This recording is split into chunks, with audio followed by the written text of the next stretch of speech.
당신이 중립을 지킨다면 미국의 적이다. 제프리 삭스 연설 2. 19일 유럽의회에서 열린 평화의 지정학 행사에서 미국 경제학자 제프리 삭스 교수가 연설을 했습니다.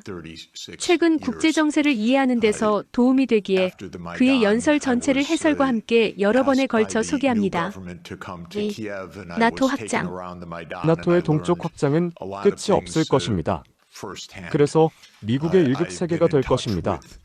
내가 어렸을 때 했던 위험 게임으로 치면 보드의 모든 부분에 말을 놓는 것이 미국의 바람입니다. 위험 게임 리스크는 1957년 프랑스 영화 감독이 고안한 보드게임이다. 참가자가 대륙을 하나씩 차지하고 주사위를 굴려 세계를 정복하는 놀이다. 미군 기지가 없는 곳은 기본적으로 적입니다. 미국 정치에서 중립은 금기어와 같습니다. 아마도 가장 심한 금기어일 겁니다. 적어도 당신이 우리의 적이라면요. 우리는 당신이 우리의 적이라는 것을 알고 있습니다. 당신이 중립을 지킨다면 당신은 우리를 전복하려는 세력입니다. 왜냐하면 당신이 우리에게 속내를 드러내지 않기 때문에 사실상 우리를 반대하는 것과 마찬가지이기 때문입니다. 당신은 중립적인 척하는 거죠. 이것이 바로 1994년 클린턴 대통령이 나토의 동진을 승인했을 때 공식적으로 내린 결정이었습니다. 1991년 2월 7일 한스 디트리히 겐셔와 제임스 베이커 3세가 고르바초프와 회담한 것을 기억하실 겁니다. 한스 디트리히 겐셔 1974년부터 1992년까지 독일 외무부 장관 겸 부총리, 제임스 베이커 3세 1989년부터 1992년까지 미국 국무부 장관. 그 후 겐셔는 기자회견을 열어 나토가 동진하지 않을 것이라고 설명했습니다. 바르샤바 조약 기구의 해체를 이용하지 않을 것이라고 했습니다. 바르샤바 조약 기구는 나토에 대항해 소련과 동유럽 나라들이 창설한 안보기구다. 1991년 소련 해체와 함께 사라졌다. 이후 1999년 체코, 폴란드, 헝가리가 나토에 가입했으며 2004년에는 루마니아, 불가리아, 슬로바키아, 라트비아, 리투아니아, 에스토니아, 슬로베니아가 나토에 가입했다. 단순히 사적인 이야기가 아니라 법적인 맥락에서 논의된 내용이라는 점을 명심하십시오. 당시 독일 통일을 위해 2차 세계대전의 종결을 협상하던 상황이었습니다.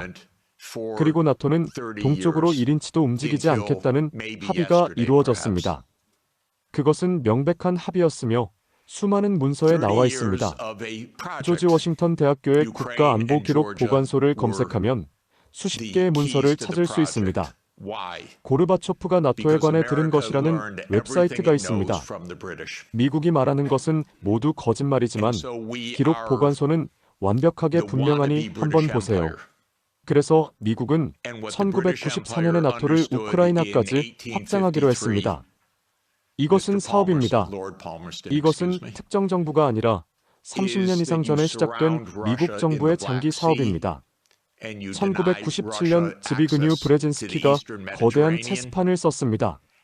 즈비그뉴 브레진스키는 1977년부터 1981년까지 미국 백악관 국가안보보좌관이었다. 헨리 키신저와 함께 대표적인 미국 외교 원로로 꼽힌다. 이것은 브레진스키의 개인적인 견해가 아닙니다. 미국 정부가 내린 결정을 국민에게 설명하는 공식적인 자료이며 이런 책들은 그런 목적으로 집필됩니다. 그리고 이 책은 유럽과 나토의 동진을 동시에 일어난 사건으로 묘사합니다. 그리고 이 책에는 유럽과 나토가 동진함에 따라 러시아는 어떻게 대응할 것인가를 다룬 좋은 장이 있습니다. 그리고 나는 브레진스키를 개인적으로 알고 있었어요. 그는 나에게 매우 친절했습니다. 나는 폴란드에 조언을 해주고 있었는데 그는 큰 도움이 되었죠. 그는 매우 착하고 똑똑한 사람이었지만 모든 것을 잘못 알고 있었습니다. 그래서 1997년 그는 러시아가 나토와 유럽의 동진에 동의할 수밖에 없는 이유를 자세히 썼어요. 사실 그는 유럽의 동진은 유럽뿐만 아니라 나토의 동진이라고 말합니다. 이것은 계획이자 사업이었습니다. 그리고 그는 러시아가 결코 중국과 동맹을 맺지 않을 것이라고 설명합니다. 상상할 수 없는 일이라는 겁니다. 러시아는 이란과도 손을 잡지 않을 것이랍니다. 러시아의 유일한 소명은 유럽의 일원이 되는 것입니다. 따라서 유럽이 동진하면 러시아가 할 수 있는 일은 아무것도 없습니다. 또 다른 미국 전략가의 말입니다. 미국이 왜 항상 전쟁을 벌이는지 의문인가요? 미국은 상대방이 어떻게 행동할지 안다고 생각하지만 항상 예측이 빗나갑니다. 그리고 미국이 항상 틀리는 이유 중 하나는 미국의 전략가들이 하는 게임 이론에서 상대방과 실제로 대화하지 않기 때문입니다. 상대방의 전략이 무엇인지만 알 뿐입니다. 훌륭하네요. 이러면 시간이 엄청나게 절약되죠. 외교가 필요 없죠. 3. 흑해 전략. 그래서 나토 동진이 시작되었고 아마도 지금까지 30년 동안 정부는 이 사업을 계속해왔습니다. 우크라이나와 조지아는 이 사업의 핵심 국가였습니다. 왜? 미국은 영국에서 모든 것을 배웠기 때문입니다. 우리는 대영 제국을 꿈꾸고 있습니다. 1853년 대영 제국의 파머스턴 경이 이해한 건 흑해에서 러시아를 포위하고 동지중해에 대한 러시아의 접근을 거부하는 것이죠. 파머스턴은 자기 명이며 본명은 헨리 존 템플, 1809년부터 1828년까지 영국 전시장관, 1830년부터 1834년까지, 1835년부터 1841년까지, 1846년부터 1851년까지, 외무부 장관, 1855년부터 1858년까지, 1859년부터 1865년까지 영국 총리. 대영 제국 포함 외교를 주도한 인물. 그리고 여러분은 21세기에 똑같은 계획이 담긴 미국의 사업을 보고 있습니다. 우크라이나, 루마니아, 불가리아, 튀르키예, 조지아를 흑해, 연안으로 묶어 흑해를 차단함으로써 사실상 러시아를 지역 강국 수준으로 격화시켜 국제적 영향력을 없애는 것입니다. 브레진스키는 이에 대해 완전히 분명하게 밝혔습니다. 그리고 브레진스키 이전에는 맥킨더가 있었습니다. 헬퍼드 맥킨더, 영국의 지리학자로 지정학 이론의 창시자. 세계의 심장부를 차지하는 자가 세계를 지배한다고 주장했죠. 그래서 이 사업은 오래전으로 거슬러 올라갑니다. 기본적으로 파머스턴으로 거슬러 올라가는 것 같아요. 다시 말하지만 나는 모든 정부를 경험했습니다. 나는 이 대통령들을 알고 있습니다. 그들의 팀도 알고 있습니다. 클린턴에서 부시, 오바마, 트럼프, 바이든까지 크게 변한 것은 없습니다.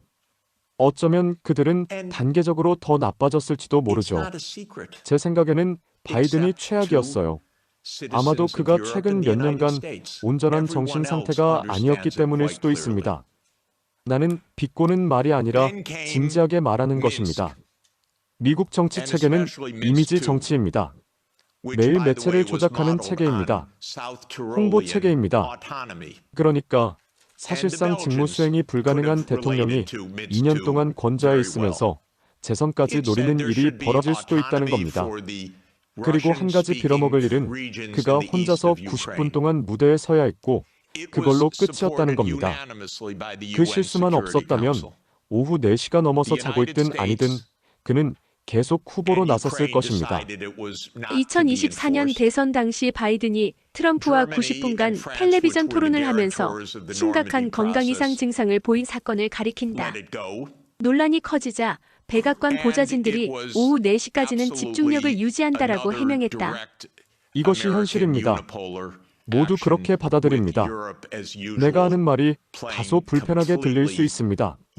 지금 세상은 거의 모든 것에 대해 진실을 말하지 않기 때문입니다.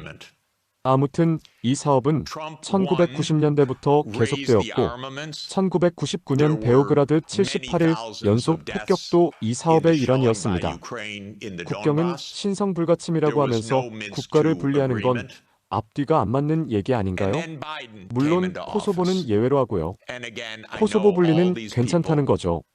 미국이 국경을 변경할 때를 제외하고는 국경은 신성불가침이니까요. 수단은 또 다른 관련 프로젝트였습니다. 남수단 반란이죠. 남수단 사람들이 반란을 일으켰기 때문에 그런 일이 벌어진 건가요? 아니면 CIA 각본을 보여줄까요? 어른이라면 이게 무슨 뜻인지 생각해보세요. 군사행동에는 비용이 많이 들어요. 장비, 훈련, 기지, 정보, 재정이 필요합니다. 그건 강대국으로부터 나오는 거죠. 지역 반란군에서 나오는 것이 아닙니다. 남수단은 부족 간의 전투로 북수단이나 수단을 물리친 것이 아닙니다. 미국의 사업이었죠. 나는 나이로비에 자주 가서 수단 정치에 깊은 관심을 가진 미군이나 상원의원 등을 만나곤 했습니다. 이것은 일극 세계를 구축하려는 시도의 일환이었습니다. 아시다시피 나토 확대는 1999년 헝가리, 폴란드, 체코에서 시작되었습니다. 러시아는 이에 대해 매우 불만이 많았지만 이들은 여전히 러시아 국경에서 멀리 떨어진 국가들이었습니다. 러시아는 항의했지만 물론 소용이 없었습니다. 그러다 조지 부시 주니어가 들어섰습니다. 9.11 테러가 발생하자 푸틴 대통령은 모든 지원을 약속했습니다. 그리고 2001년 9월 20일 미국은 5년 동안 7개의 전쟁을 일으키기로 했습니다.